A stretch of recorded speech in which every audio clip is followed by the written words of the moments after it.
Estados Unidos, 31 de março de 1848.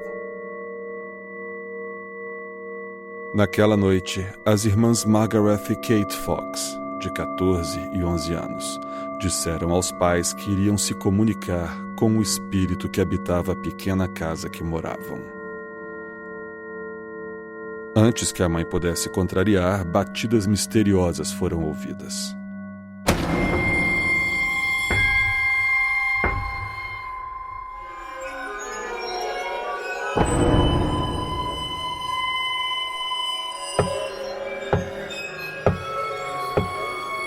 As irmãs faziam perguntas e as batidas pareciam responder.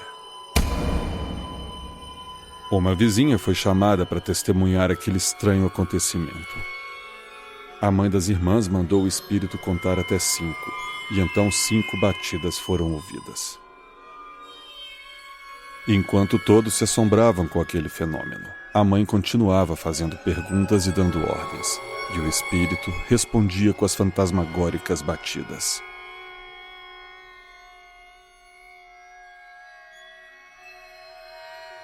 Logo, as irmãs Fox foram convidadas a demonstrar o fenômeno em outros lugares, não demorando para já estarem realizando turnês por toda a parte. Pagando uma entrada, as pessoas podiam participar de uma sessão em volta de uma mesa, onde, através de batidas e outras formas de sinalização, espíritos se comunicavam com as irmãs.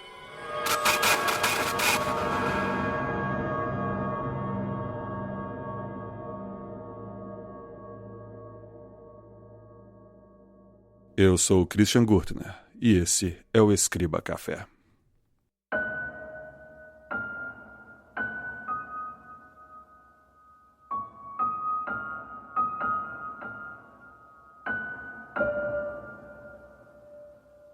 A busca do homem por uma forma de se comunicar com os mortos não era novidade.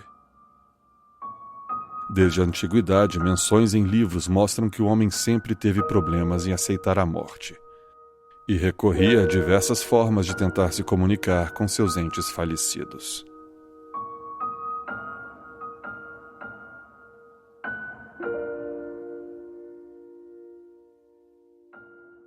Porém, no século XIX, esse interesse pelo contato com os mortos parecia estar em alta.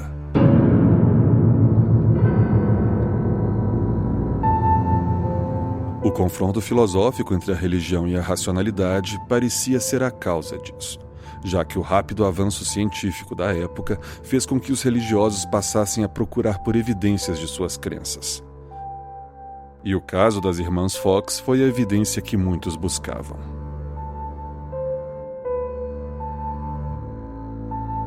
As irmãs chamaram a atenção de vários místicos e ocultistas, e um movimento mundial começava a surgir.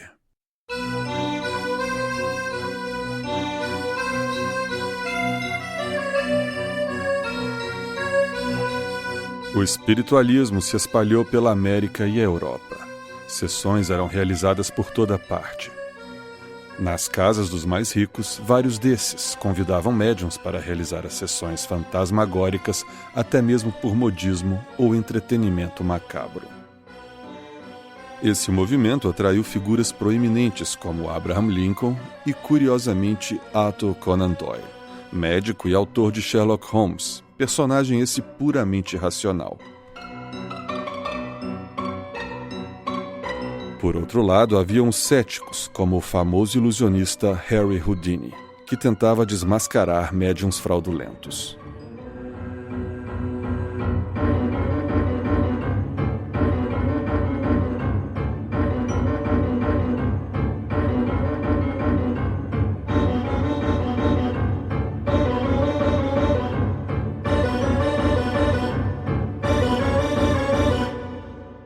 Harry Houdini e Sir Arthur Conan Doyle eram amigos. E essa inusitada amizade, que viria a se tornar inimizade, representava a sociedade daquela época em relação ao espiritualismo.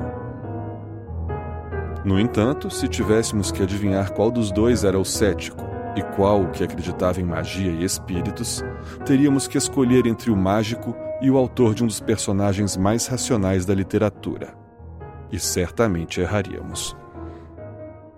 Porém, no início, Conan Doyle até elogiava o trabalho de Houdini em desmascarar os charlatões, já que assim ele permitia que o trabalho dos médiuns que ele achava serem sérios pudesse ser valorizado. Nas diversas cartas que eles trocaram, os diferentes pontos de vista eram debatidos de forma amistosa. Porém, certa vez, o casal Houdini foi convidado a jantar na casa dos Doyle. A esposa de Arthur, que se dizia médium, se ofereceu a realizar uma sessão com o ilusionista para que ele compreendesse melhor a seriedade do espiritualismo.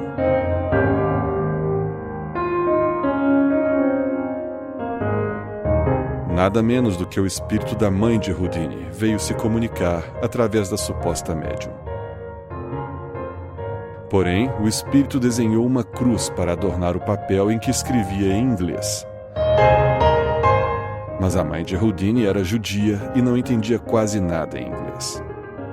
O suposto espírito ignorou também o fato de que, coincidentemente, aquele dia era o aniversário dela.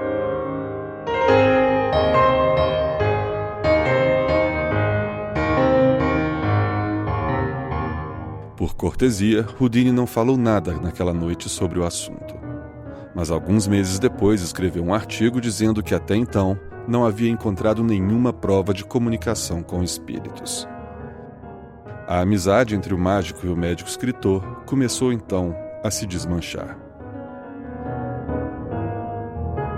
Houdini continuou desmascarando os charlatões até mesmo depois de sua morte, tendo combinado com Bess, sua esposa, um código a ser usado para confirmar que era ele mesmo fazendo contato. A viúva realizou sessões anuais para tentar entrar em contato com Houdini, mas sem sucesso.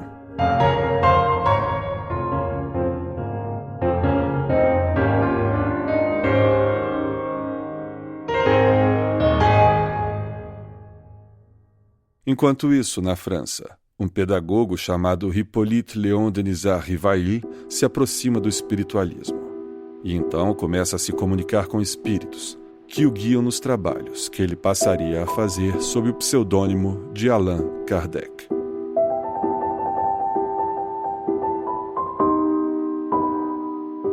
Kardec começou a elaborar a doutrina espírita, que era muito do já conhecido espiritualismo, porém com um toque de ceticismo ao tentar trazer também um pouco da ciência para a doutrina.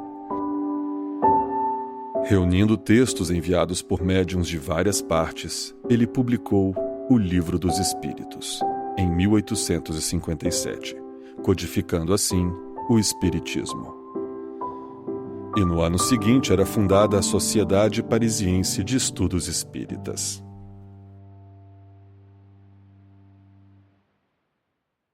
A era do espiritualismo entrou em decadência tão rápido quanto começou.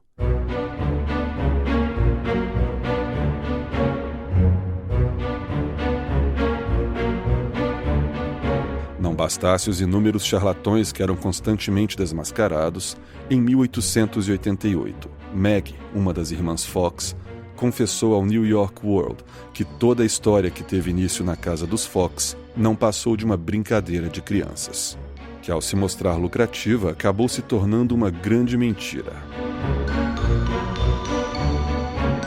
Meg, inclusive, demonstrou como elas faziam os sons de batidas que tanto impressionaram as pessoas.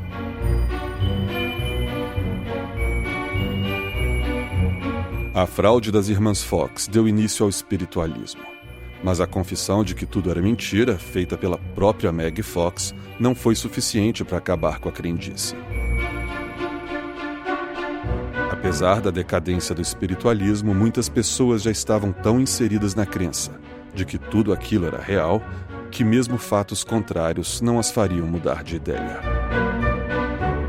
Além disso, o espiritismo, por ter sido codificado e transformado em doutrina, conseguiu se desviar do tiro de canhão que fora a confissão de Meg Fox, como se não tivesse nada a ver com espiritualismo.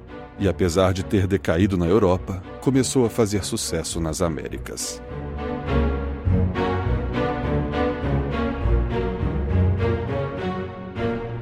O Brasil se tornou o país com a maior comunidade espírita do mundo. Todo o frenesi que o espiritualismo causou na Europa e Estados Unidos no século XIX começou a despontar no Brasil no século XX. Inúmeros charlatões começaram a surgir e fazer sucesso, para então acabarem desmascarados.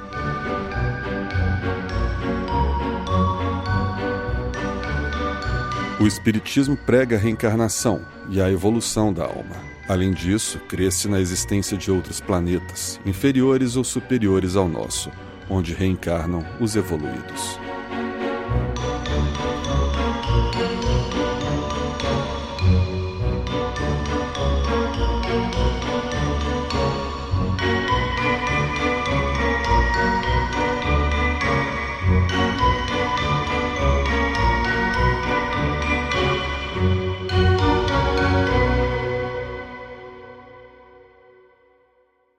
A Era dos Espíritos causou as mais diversas reações.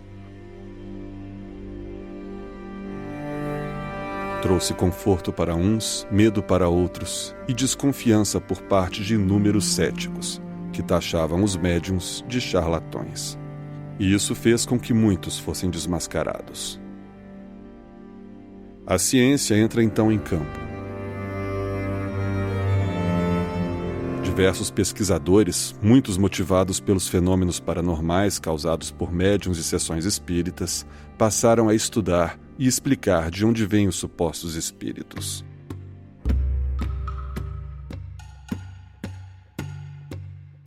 Basicamente, tudo gira em torno da mente e do corpo humano. O poder da sugestão já foi estudado e demonstrado diversas vezes. Um experimento realizado pelo professor Richard Wiseman é um exemplo disso. Ele reproduziu várias sessões do século XIX, usando os absurdos e já batidos truques que eram usados na época, como objetos se movendo, e ao final de cada uma delas, entrevistava os participantes. 1/5 das 152 pessoas que participaram das sessões acreditaram ter vivenciado um fenômeno paranormal.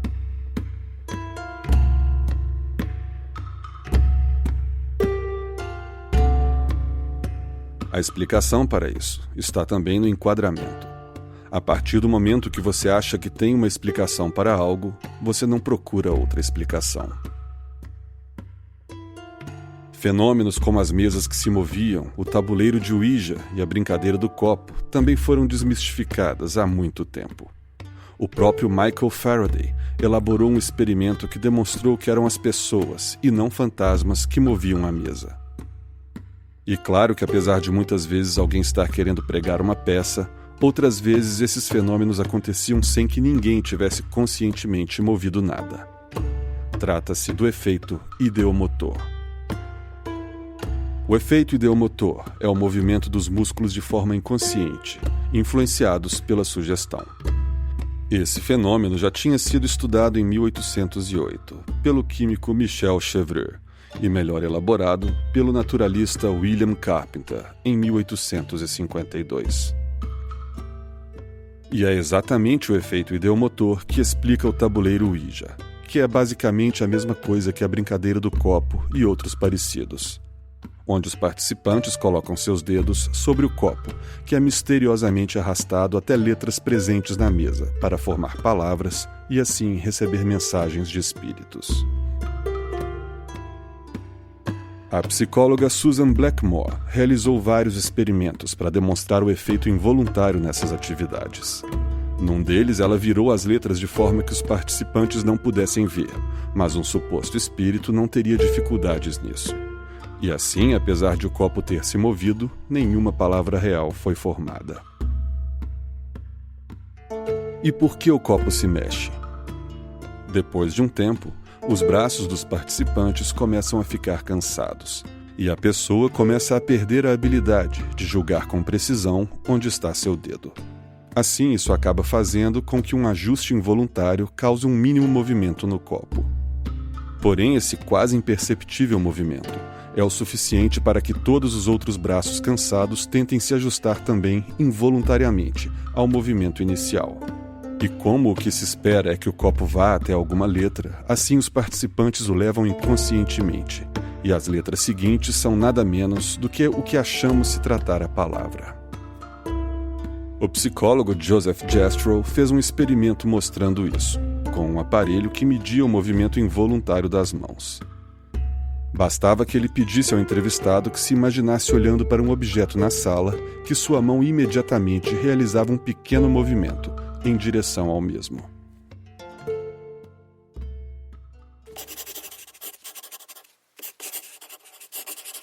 Mas dentre todos os fenômenos, os que mais intrigam são os textos psicografados. Não só o fenômeno em si é impressionante, como a explicação para o mesmo é mais interessante ainda.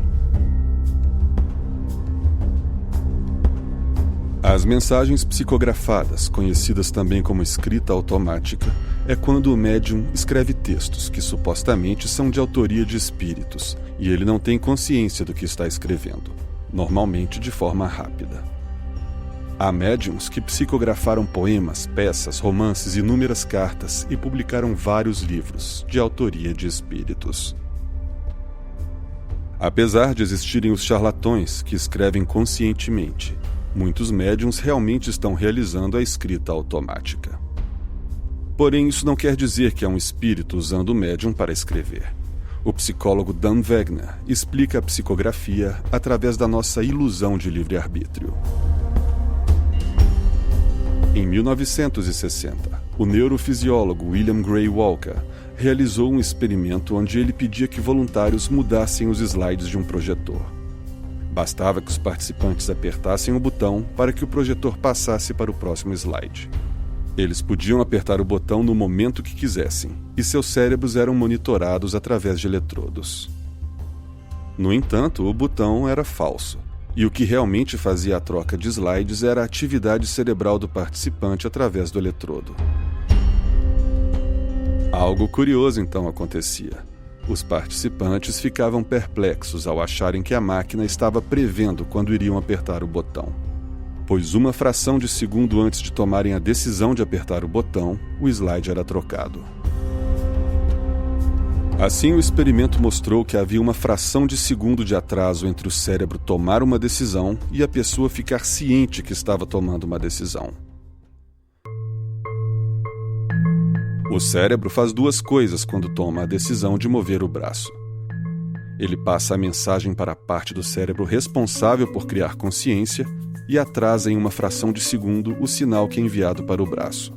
Esse atraso é o que faz com que tenhamos a ilusão de que nossa consciência tomou uma decisão. Assim, Wegner afirma que a psicografia acontece quando há um problema nesse processo de tomada de decisão, onde o cérebro manda o sinal para o braço escrever, mas não envia o alerta para a parte que cria consciência, fazendo com que a pessoa tenha a sensação de estar escrevendo de forma involuntária.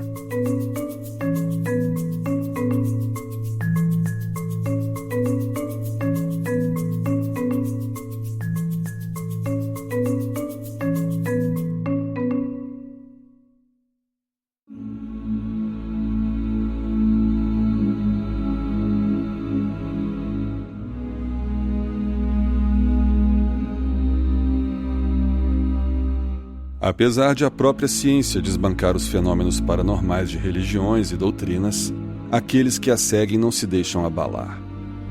Pois a crença e a fé, as quais a ciência também demonstra como exercem influência sobre nossas mentes e corpos, as mantém fiéis ao que acreditam.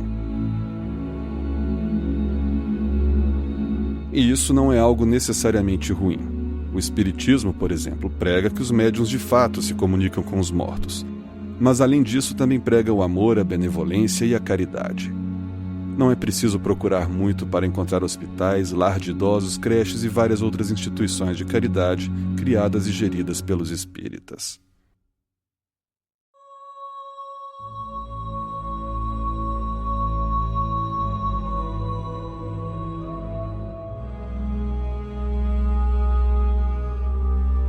Mas, quanto aos eventos paranormais, por muitos anos, James Randi, um ilusionista e cético, criou um prêmio de $1 milhão que daria a quem pudesse trazer provas da existência de fenômenos paranormais. Ninguém conseguiu.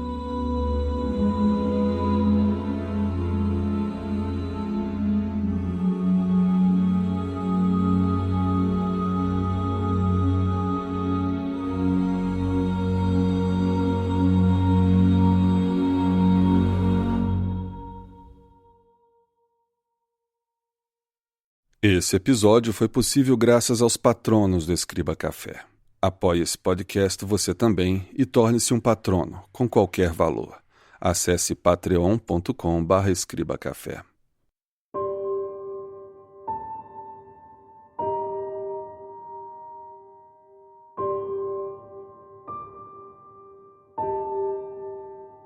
Siga o Escriba Café no Instagram.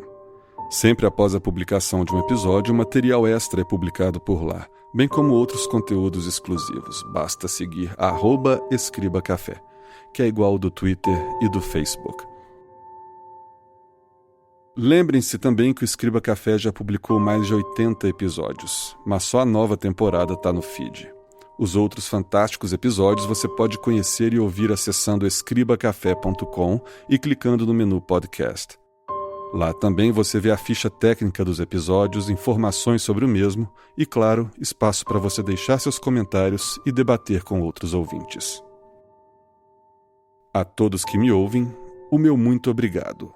Um grande abraço e fiquem em paz.